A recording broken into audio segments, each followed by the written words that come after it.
Twitch. Oh. All right. Hello, everyone.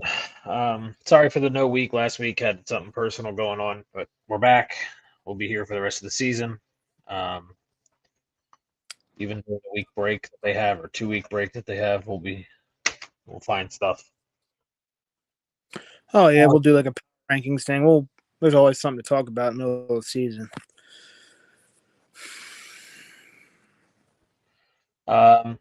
So we missed Darlington recap. We'll talk about it for a minute. I know we only have to do a 30-minute show, and we got 2 races to recap, and I got a race to pick with 3 races on the race that we picked this weekend. So we'll get through it quickly. Couldn't tell you who won the truck race at Darlington at this point. My brain is. Oh, that's right, Chastain. Yep, I remember that now because I remember he didn't look good last week in the trucks. No, he didn't. I was surprised. He didn't do shit. Who won the Xfinity race? Allgaier. That's right. He just dominated it. He just flat dominated. He was long overdue. I was glad to see that. He just he left no doubt. He put it on pretty good. It was. I made a joke at the end. I made a joke towards the end of it with one of my friends. I was like, he's gonna fucking blow a tire and hit the wall after doing this. Sometimes you can appreciate a domination like that. He deserved that one for sure. And Brad Keselowski, if you forgot, won the Cup race. No, I can't forget that one because I have a question about that one for you. So we had the Buescher and Reddick issue, which whatever. It was just hard racing, and Reddick made a mistake, got tight, and it caused them both to fucking have a bad ending. But I'm not mad at Reddick. It happens. Like that was just one of those situations. He's not a driver that does that consistently. He was just trying to get that win. So he misjudged. He wasn't close enough. He wasn't close enough to. Oh, Juan Soto just hit a 2-run shot. Sweet. He wasn't close enough to Chris for that slider to even think about working. He was like 2 car lengths behind him. If he's right on his bumper, that would have probably worked, but he wasn't close enough to him. But go ahead. Yeah. No, that's what I'm saying. I agree. It's just a stupid mistake. He's not necessarily a young driver, but he is still growing and learning, and he just made a dumb mistake. I understand why Buescher was upset. I get it. I'm not mad at Buescher for being upset. Completely understand Buescher being upset, but I admire and respect Reddick for taking complete ownership for it. You know that's just straight up. That's a sign of maturity. You know, when you can say, "Hey, man, I effed up," and I think he literally was genuinely more upset that he took Chris with him than, and he said I would have been okay if I would have taken myself out, but to take him out too, it sucked because they raced each other clean before that, like Chris said. But anyway, it was, you know, they're going for the win. That's what everybody likes to see, guys going racing hard for a win, and it just went that battle went bad. Yeah. But all right, so Brad wins. I'm happy for Brad. 22, 126. I don't even remember at this point. It's been so long since 3 years. Won. I go by years. It's been 3 years. Yeah, Dega when he was still with Penske. So he made a comment when he won, and I'm curious if I read too far into it or if you feel it. But he said, no matter what, if this is your first win or your last win of your career, he goes, this one always feels good. Do you think he was insinuating he's debating retirement? Who's that? Brad? Brad, when he won at Darlington, he said that this track feels good no matter whether it's your first win or the last win of your career. And I was curious of him mentioning potentially last win of career. He is thinking this might be the end of this season. And Kyle's gone. We have bad weather over here on the East Coast, so bear with us for a minute. We'll get him back. There's some real bad storms hitting around here. Nothing like the things that hit Iowa, and our thoughts and prayers are to the people in Iowa because that was fucking nuts. I mean, I feel so bad. So, Brad, you think Brad's contemplating retirement? Is that what you're trying to ask me? I was asking because of the comment of him saying that this was his, Darlington feels good whether it's your first win or the last win of your career, and I was curious if him thinking of last win of his career was something. No, Oh, that was tongue in cheek. I mean, he's not getting any younger. Look how long it took him to win. Look how long it was between wins here. I think it was just a cliche I'm type curious because thing. I see mean, them. obviously, I understand you reading into it, but I didn't read into it like that. But I think he just wants to get that team up and running to be, solid, consistent contenders week in, week out. And he's going to keep Chris around. Chris is still a relatively young guy. And then who they would get to run the 6 car if and when Brad does decide to hang it up. I don't know. I guess that's a topic worth discussing. I mean, Brad's, he's been around a while. I still think he's got some good years in him, but I mean, he's not young by any stretch of the imagination. So that's a good point to make. I think he didn't want to. It's only the third year for the RFK deal, so I wouldn't think that he would just up and leave them like that. I mean, I know he's going to be around as the owner even when he hangs up the helmet, but I think he's going to be around driving a few more years. But I completely understand what you're saying about the first or last win comment. But I think a lot of drivers, that are at the back end of their career would say something. Again, storms. So, but now Kyle, I think Kyle's right here. I do think Brad is considering soon, maybe at the end of his deal at the end of next season, which would make me curious who they would bring up because I mean, I honestly don't even know who in the Xfinity series needs to come up because I think they're all pretty bad. No, I agree with you. I think he's still at least got at least next season left in him before he considers it. I was just curious.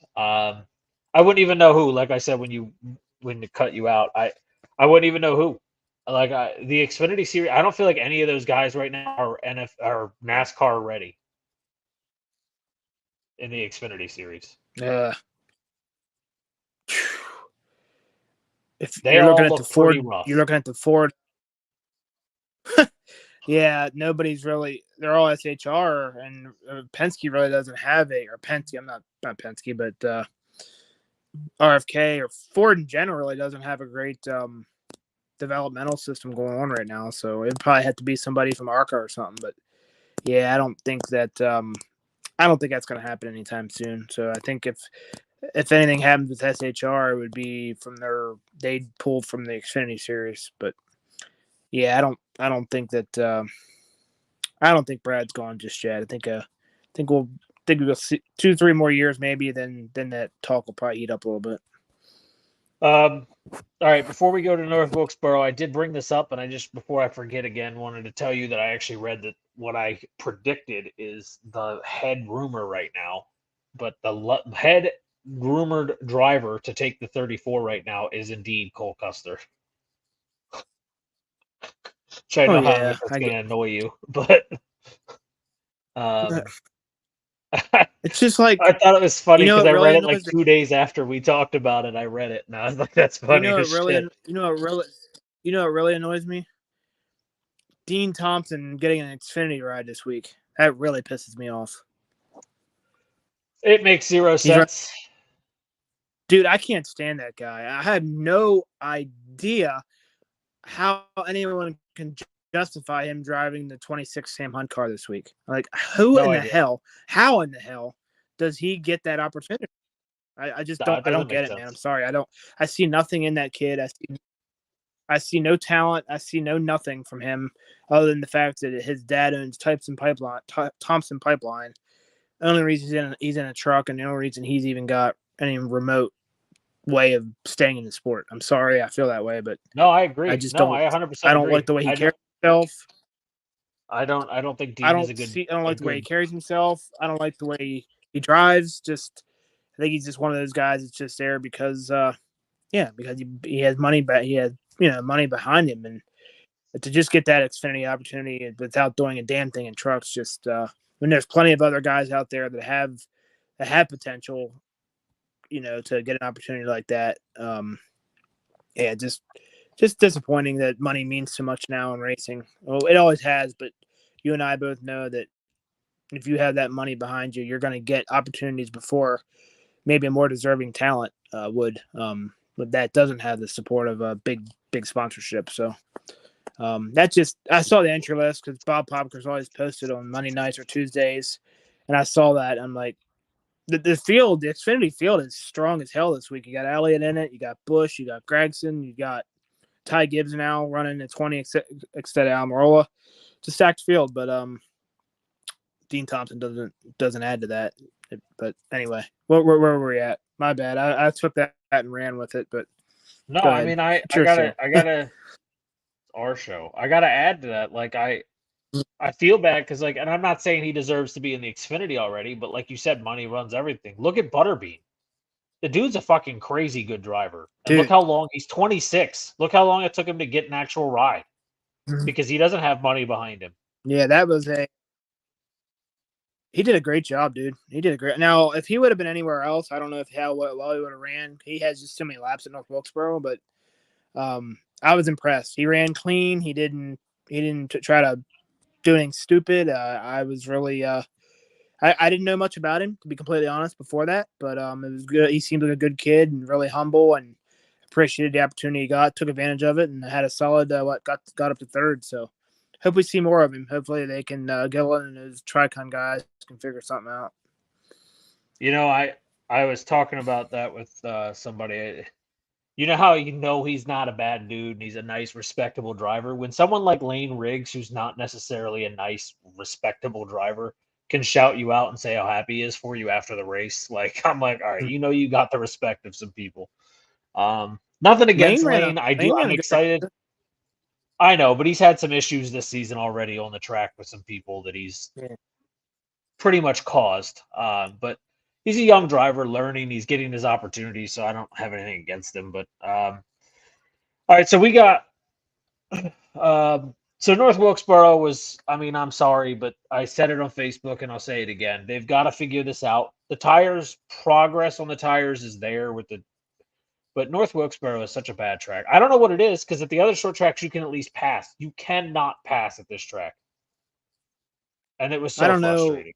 I don't know. Now again, I was at a show. I was in the American Movie Theater. I did not get to see a single lap of the All-Star race, but I saw highlights, did some research, and I knew what happened. I don't know how much of the truck race you got to see, but the truck race was damn good. Very good. Other than Corey Hahn taking control at the end. There are a lot of passes. I thought it was great. Now, that just proves that North Wilkesboro is a great track, but the Cup car, there's a problem with the Cup car on short tracks. They thought they had something working there with the tires. I didn't get to see. I was working at usually practice and qualifying on a Friday or Saturday. If it's in the morning like it usually is, I don't get to see it. But I listened to. I have the app, I have the Sirius XM NASCAR app, so I at least listened to it on the radio. So all the drivers were raving about the option tire, and they were like, "Man, we have options. This is going to be a fun show." And then we get to the race, and we don't have any we don't have any fall off at all. Logano pitted but once, ran the rest of the race on 100 lap tires, and didn't fall off at all. So I think track temp had something to do with it. There were some gains. Obviously, they have some, like Larry McReynolds said, there's some data points to go with now. But damn, man, the tire at the short track just does not fall off, and why is that? That is the question I have. Like, what the hell are we doing? Like, even on the old surfaces, like Bristol, Martinsville, Richmond, they're all worn out. Why are we had the Bristol fall off to create? We had the Bristol fall off because of how cold the dude. track That's more than falling. That's falling. Well, that's falling off the universe. That's a whole different. That's too extreme.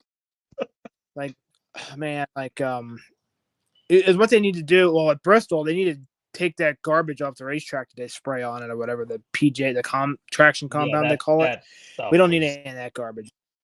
That experiment has long since gone. That can't happen anymore. So I don't know, man. Like, it's just amazing how short tracks are like the weak link race, I guess. Now you could say we like intermediates, we like super speedways, and we dread going to short tracks and road courses. So they'll figure it out. NASCAR's smart. The driver, they'll figure it out. It's disappointing.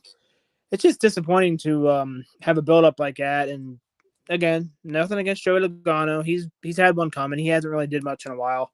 But for him to lead all but one lap, it was a little bit lacked on the excitement value. Now Larson and Bubba and some guys did drive through the field. Blaney came from the back, but passing for the lead was difficult. So, but it was That's more of a bona fide test session. More of a bona fide test session it was. So they'll hopefully they use it and they can go back to the drawing board and try throw something else at the dartboard, see if it sticks.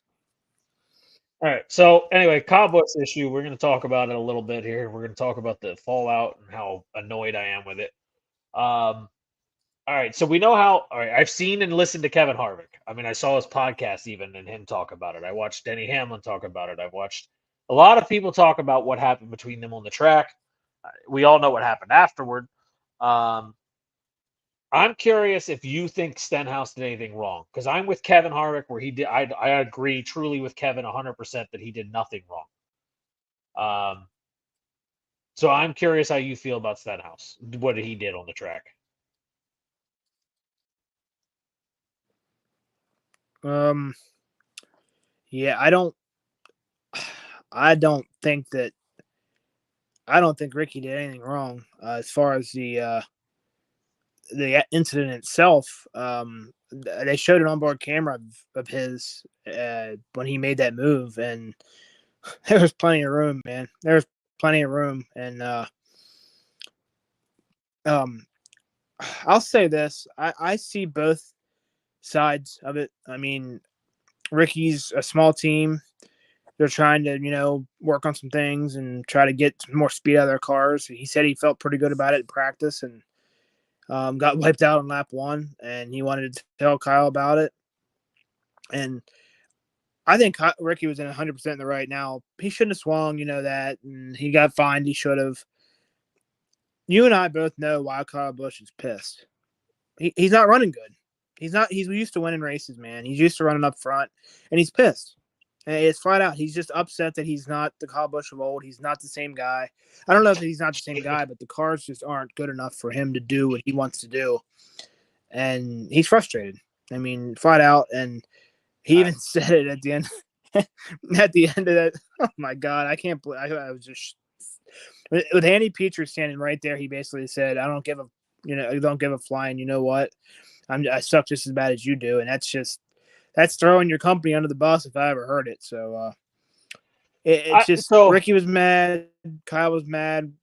Kyle made it no better when he just kind of smirked and said, "I don't know what you're talking about," more or less. And that's not what Ricky wanted to hear. He waited 2 hours for that confrontation and he didn't get the apology or whatever, the explanation that he wanted. And he took matters into his own hands. He's a little bit lighter on the wallet, but I think he probably feels better. And I'm glad there was no suspensions. I mean, his dad got banned. I know that, but yeah, it's a little bit like they handled it a little bit like the Nick Sanchez Crafton situation last year. All right. No, you're going again.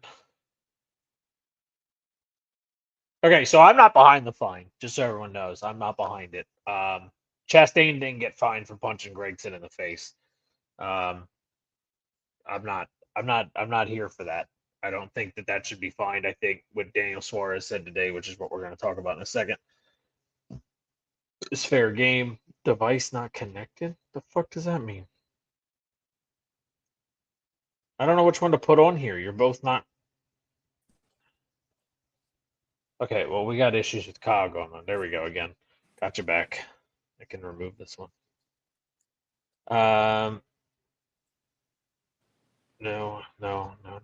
Okay. Anyway. I just said it while you were gone. I wasn't behind the fine because I don't have an issue with them showing some emotion and getting into it.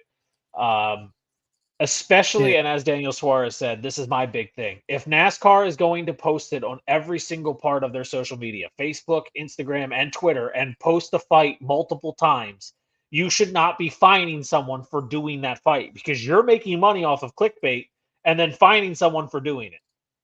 Matt Crafton and Nick Sanchez's thing was not aired. They did not, I mean, it was aired, but they didn't put it on Instagram. They didn't put it on Twitter. They kept it hidden because of how dumb it was. If you're going to consistently talk about this fight and air it, you should not be fining the driver for doing it. And that's what Daniel Suarez said today at the track, and I agree with Daniel Suarez. Kyle's gone again. Again, like I said, guys, we're getting some storms, so it's going to be a little rough the rest of the night. But we only got to pick races left. You guys hear my frustration. I'm just frustrated because Stenhouse is a small track driver, a small team driver, literally a one-car team, and he got turned into the wall. And that's another thing. And I know people are going to say what Kyle did was just anger, but like he turned someone right into the fucking outside wall, which is supposed to be their big thing. So I just have a lot of issues with what NASCAR's decision was. But again, it's Kyle Busch, and he's their golden child. They'll do anything to protect that little bitch. And I'm not going to hide how much I don't like Kyle. He's acting like a giant child. Brad Keselowski hasn't had good equipment. And every single week he goes out there with, like 4 weeks ago, he was one of the worst cars on the track. And what did he do? He fucking worked at it and worked at it and worked at it and finished third. He didn't just get all pissy and like act like a child. He continued to work on his car and improve it with his crew and became a racer. Kyle doesn't have what he wants, and he just throws his hands up and says, "This fucking sucks." And he's not going to have what he wants. The Chevys, honestly, outside of Hendrick, suck. We talked about this. Like the Fords have gained speed. We've seen it the past 2 weeks. Darlington and North Wilkesboro, they got a new engine. Ford's put a new engine in the week before Darlington, so they've got a new engine in those things, and they're moving. And those cars are fast. I mean, those Fords are real fast. Realistically, outside of Hendrick, the Chevys suck. Trackhouse is okay at times, and that's only because Chastain's okay at times. But the rest of the Chevys suck. Like, I feel bad because people think Zane Smith sucks. Dude, that team just sucks. Colleague is out of it. They're done. RCR, they're terrible. I don't know. I'm just frustrated for Ricky. But we shall move on when he gets back. We'll just pick the Charlotte race and get on with this. And next week will be better. We have these weeks every now and then with everything going on. Devices. Okay, now I have two Kyles. Kyle.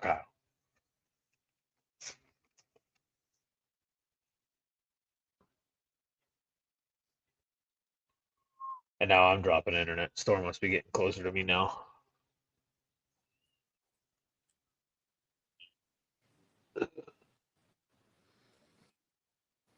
All right. I know you keep losing connection, but now I'm starting to lag, so this is not going to be great. Your connection is awful tonight, man. I don't know what the hell's going on. So let's get our picks in for Charlotte and get through this weekend. We'll have a better week next week with it. So, who you got winning the truck race? Truck race. I hate to do this every time he's in a truck, but I'm going to go Brett Moffitt because I just like Brett Moffitt a lot. That Tricon 1 truck is really fast. Look at Brett.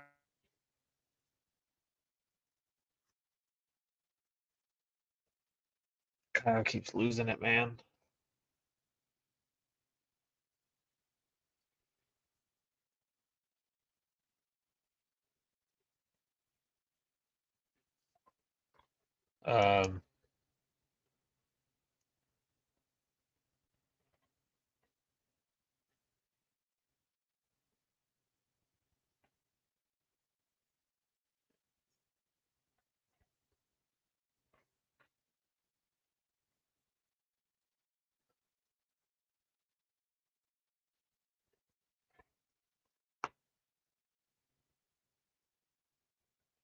I don't know what's going on. There we go. So you're taking Moffitt? Yeah, every time he's in that one, that's only his second run, and he got fourth at Kansas. That one truck's fast. Brennan Queen did a great job in his first race, and it's just like an all-star truck at this point. So, yeah, I think his experience, he's run well at Charlotte before, and I think he's gonna. I don't know how many races he has in that truck, but I think he's gonna end up winning one of these weeks. So, this week is as good as any. I like Corey Heim, and I'm just not picking him only for the simple fact that he can't win every race, but at this point he might. He's locked in right now. But that's a team truck to him, so I expect it to be pretty fast. I'm picking the other good driver in the truck series that needs to go up to Xfinity. I'm taking Christian Eckes. Again, it's just one of those. It's hard not to pick him or Heim right now. Yeah. I do like that Enfinger's starting to look better. the last couple of weeks he's starting to actually turn it around. I kind of hope for a good race out of Grant. I like Grant. He's a cool guy, but I have to go with Eckes this Yes, weekend. one. There was a caution at North Wilkesboro. He might have gave Corey a run for his money. He was definitely fast there at the end. Yeah. Xfinity winner. A lot of Cup guys in this, so I don't really know how to go with this one. Xfinity. Hate to double down 2 weeks in a row, but I like Allgaier. I think he's won there a few times. It's a great track for him. I know there's a lot of Cup guys in the field, but JRM cars have always been good there. I like Justin. I think he should have 3 or 4 wins. I mean, popped the tire at Phoenix, had a bad, got kind of shafted on strategy at Richmond, and then there was another race in there I think he should have won that I'm missing that something happened, but that should have been his 4th win of the year, to be realistic. So the speed's there, just finally executed at Darlington and put one together, but I think he could get hot. I mean, to veteran team, veteran driver with good equipment, and I wouldn't be surprised to see him get a win. Although, regardless of the field being as stacked as it is this week, one of the deepest Xfinity fields we've seen in a while. I haven't seen that many Cup guys in an Xfinity race in a while. Should be a good show. Yeah, unfortunately, I would love to take an Xfinity guy, but I'm taking Ty Gibbs. He's in too good of a car. Because I'm spoiling him. I'm going to pick him to win the 600, so that's why I didn't pick him to win the Xfinity race. You're picking him to win the 600? I am, yes, because right. I'll explain. Get to that if you want me. Are you done with your Xfinity pick? Who'd you pick? Ty Gibbs. I mean, it's Ty Gibbs. Ty Gibbs. I don't really need to explain how good he is in the Xfinity series. Nope. He won there. He won there a couple of years ago too. So I'm picking Ty to win the 600, Matt, because dude, the kid's just, again, he's grown on me. I'll be completely honest with you. He has grown on me, and I don't mind him now. I don't know why. I can't really put my finger on it. It's maturity. He's fast. He's learning. He's not making he's making mistakes, but he's learning from them. He's not blaming everybody else. He's not getting into a lot of trouble. He's just learning and continuing to grow. The 600 is a first-time winner's race. You know that. Jeff Gordon, Bobby Labonte, Jeff Burton, Matt Kempis, Casey Mears. I'm probably missing a couple. 100%. There's several. And it's just a race for whatever reason. It goes against the logic of a veteran winning that race. It's always a first-timer. It's a first-timer show. And I think it might be his time. I'm going to say that till it happens because I've said that a few times this year and he's come up short. But kid's running well. It's a matter of time. You and I both know that. So I think history could repeat itself and then be another first-time winner in the Cook 600. All right. Well, I'm taking a guy for a first-time winner this season. We're both taking a gamble here. Then at the top of the board, we're not taking one of the dominant 6 drivers this season. I'm taking Alex Bowman. There you go. He's historically really good at Charlotte. And that 48 just has history here. So yeah, a little bit of one. Shit. Yeah. I used to think Jimmy Johnson owned this track. Well, technically, he did. It was Lowe's Motor Speedway for a few years, remember? Yeah. But now I'm going Alex Bowman. I took a gamble. I was thinking about it while I was watching the Wilkesboro race, and I was like, you know what? I just got a feeling that Hendrick's going to get a win on all these cars this year, and this is the perfect opportunity for him. I wanted to take Kyle Larson because I just would love to see him come back from Indy 500 and win, but that is so much stamina. I just don't know if he's got it. Yeah, it's 1,100 miles. It's just, and plus the flight. He's gonna be fatigued, man. He's gonna run out of steam eventually. Yeah, but so I went Bowman. I haven't picked the rest of this field. I'm gonna kind of wing it here, but I went with Bowman for the win. So who you got second? Second, I'm gonna go Busher. Busher looks like he's just been clipping away, man. He lost Kansas by a millimeter. He lost Darlington by getting fenced, and then at North Wilkesboro he ran out of laps. Basically, he was the fastest car on the track at the end, finished third. He's gonna be good. Look how good that car was at Kansas. So it should be same type of track, mile and a half. He should be fast again. I think he's right in the thick of things, and He's becoming one of the guys you got to kind of put in on the mile and a half now. It's him and Brad seem like they've had a little bit of a struggle with that dark horse body to start the year, but they've found something the last month or so and been one of the fastest cars recently. So I'm going Busher at second. All right, I'm taking your boy. I'm taking Ryan Blaney to take second. As I said earlier in the show, the Fords have so much speed right now. I They think found those something for sure. I think those RFK cars and the two of the Penske cars are going to be consistent contenders now. I can't. Cindric is not. Cindric's become Haley He doesn't Deegan for me. count. I He just doesn't wait to count. see him finish somewhere in the bottom half. But no, I think Blaney's going to be fast. I think he's going to be really competitive this race. I honestly think he could be a favorite to win. I have a weird feeling on Bowman, so I'm rolling with it. But I'm going Blaney second here. Who you got third? Well, Brian is the defending winner of the race. He ran a hell of a race last year. Yep. Gonna go Denny third.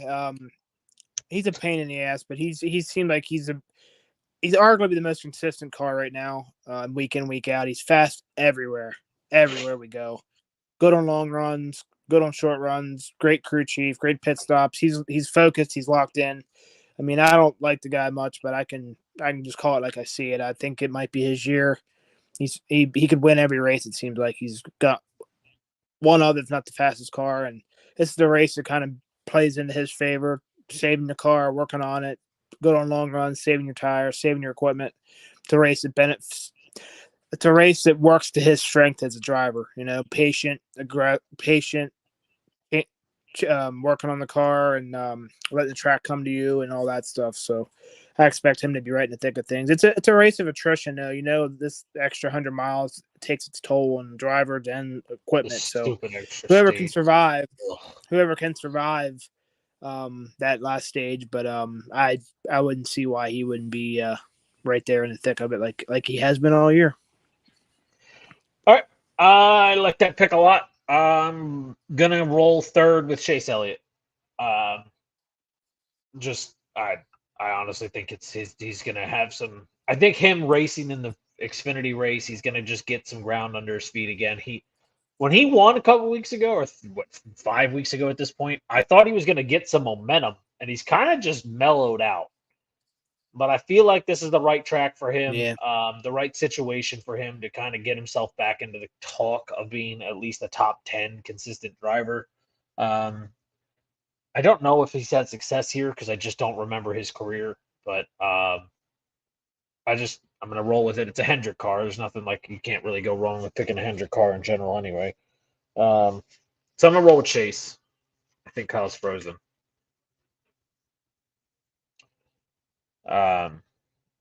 Kyle, you there? On my screen, you're 100% frozen. Okay, Kyle's frozen. We're going to roll with, I'll put my fourth out and see if we get Kyle back.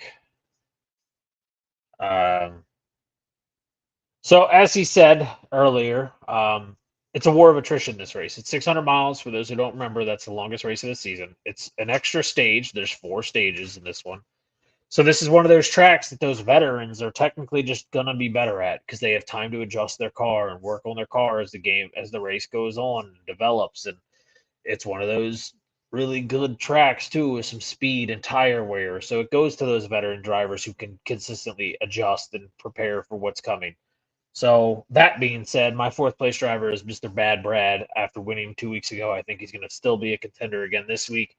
Another thing that Brad is so good at, just like Denny and Martin Truex are, is adjusting his car as the race goes on and developing and working on making it continue to progress with the track. So I'm rolling with Brad to finish 4th because it's just the perfect style for him. And he's hot right now. And those Fords, I got to keep saying, those Fords are scary right now. I thought Toyota and Chevy were going to run away with the season, but those new engines and the development we're seeing out of these Fords, I got to go with a Ford here to finish 4th. Hey, bud. I took Brad to finish 4th because of what you said with Denny. Brad. Yeah, just the veteran leadership of being able to adjust your car as the race goes on and getting prepared for the night as the night gets cooler and whatnot. That's kind of a Brad style thing. So I went with Brad to finish 4th. Who's your third place guy again? I forget. Chase. Elliott, right? Elliott. Yeah. Yeah, my fourth, I'm gonna go.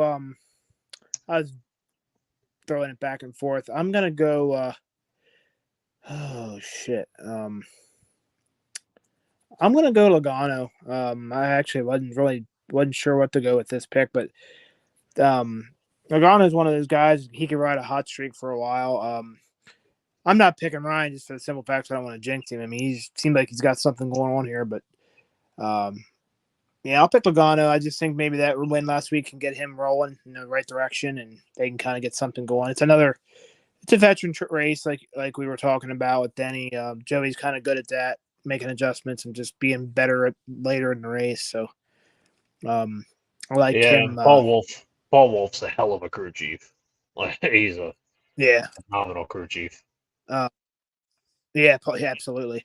So I'll speed this up. Since you picked your fourth, I'll just go right into fifth and say I'm going to go Larson in there because I still think he can show up and win, but I think he'll be a little fatigued. Indy's that all that stuff. I don't care.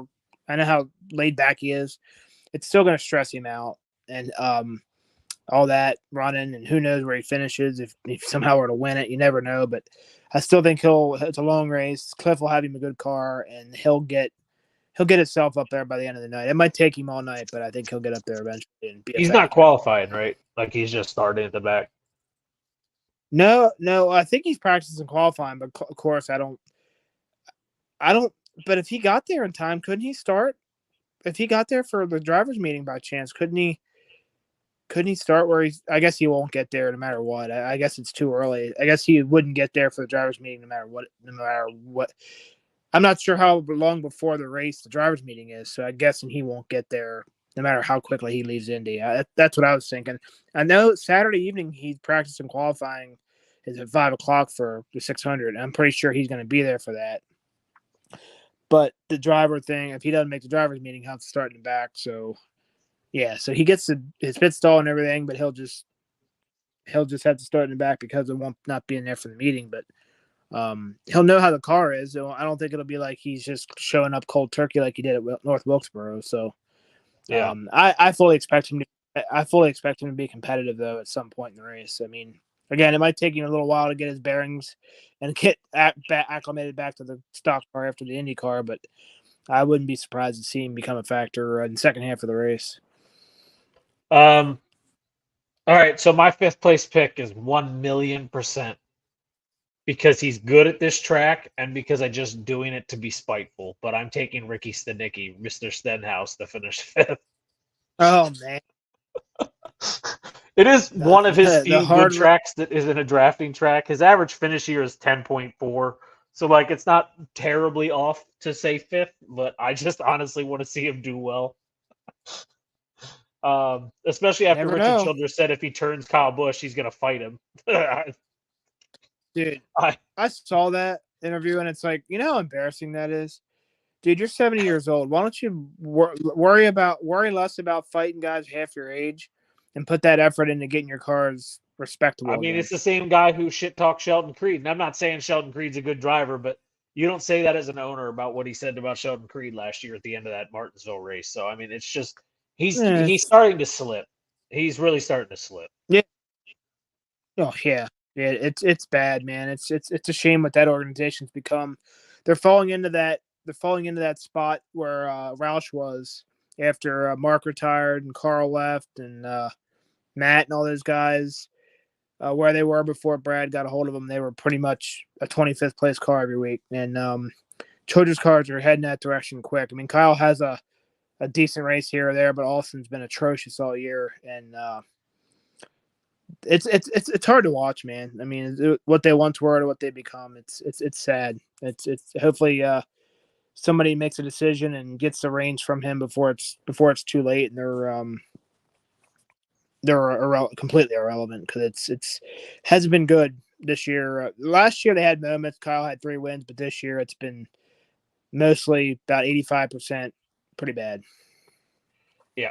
All right, so that's it for everything pick-wise. Next week, we'll be here with hopefully better internet and everything connected. I'm going to double-check everything. I'm going to restart my router tonight, try and get everything set up back, just in case it was on my end. Reset. Twitch didn't show any lag on my end, so I got to just see what's going on. But I'll watch the playback I as I always reset do my anyway.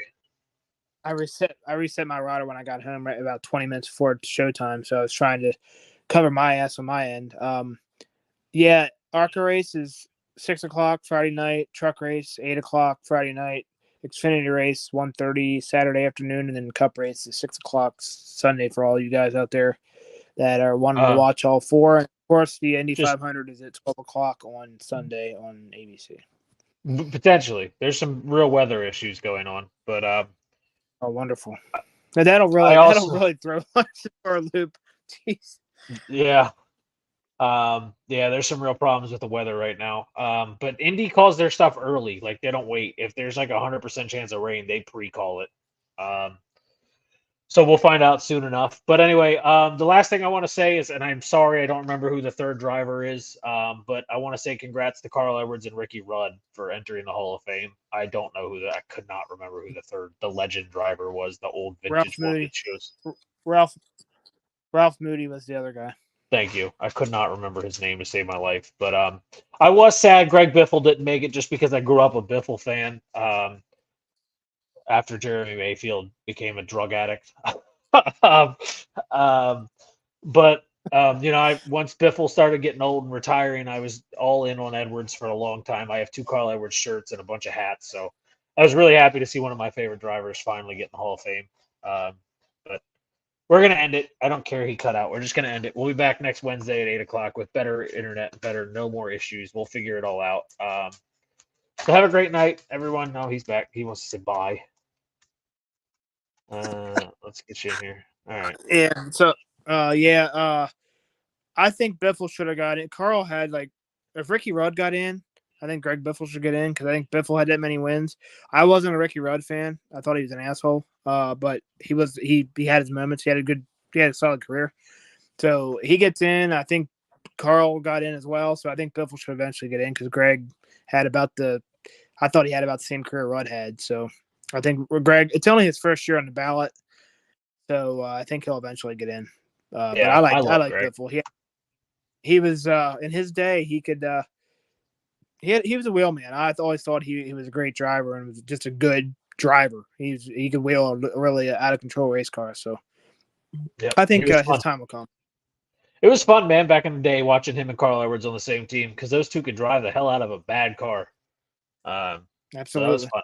But all right, guys, we'll be back with better results next week with the internet stuff. We'll figure it all out. I'm gonna contact StreamYard and see if they can tell me what connections dropping where and see if they'll help me with that. Since they do since I pay for the stuff to get results and stuff, they actually will send me data. So I'm gonna do that so I can figure out what's going on and talk to them and see what we can do about it. But we'll be back next week with a recap of one of my favorite races at Charlotte. I love Charlotte. I've always liked it, except for there was a point actually where Jimmy Johnson would just lead like 500 of the 600 miles, and it would be a little boring. But it's become a lot better since Jimmy's retired. And then we'll make our picks, and then we're back next week to make our picks for Gateway, because Gateway is the following weekend. Well,